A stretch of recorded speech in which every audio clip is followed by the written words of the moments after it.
Level up your Trainz route builds with these 5 techniques from the HD Terrain update.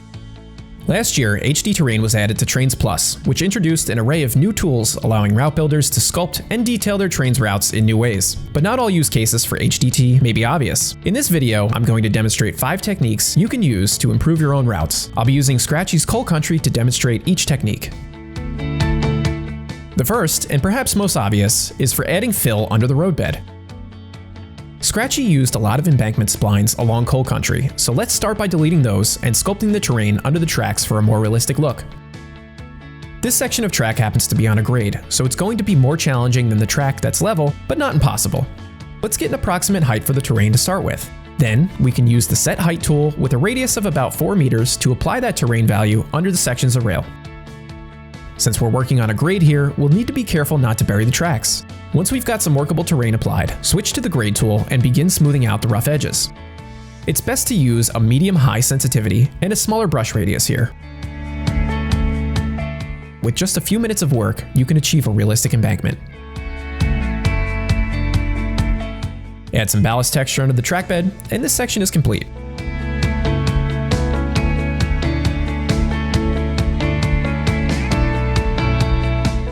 The next technique is less obvious at first, but very common among most railroad prototypes: drainage ditches. These vary in size from location to location, but ultimately they exist to aid in proper drainage of runoff around the track bed. Again, let's first determine the height of the adjacent terrain, then set the height value to about half a meter lower using the Set Height tool. From there, it's just a matter of carving out the shape of your ditch. Use the grade tool with a medium to high sensitivity to smooth out any jagged edges. And finalize the scene with the addition of water, mud texture, and ground clutter.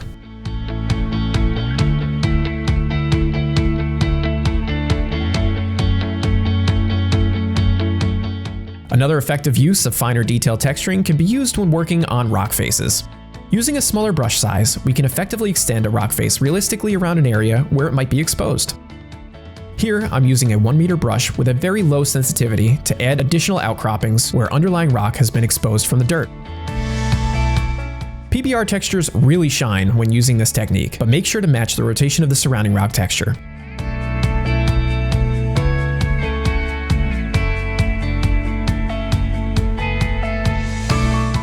We can also take this one step further and use the terraforming tools to further emphasize our various rock outcroppings.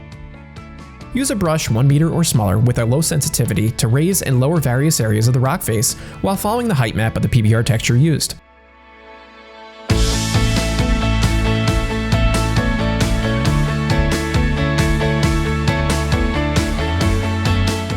The color effects layer is the next tool in our arsenal.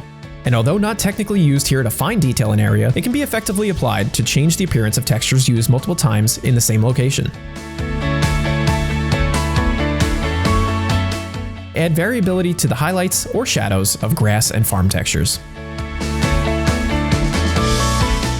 Here's a great example. We can use a dark color to change the appearance of the coal spills around this mine for more variety.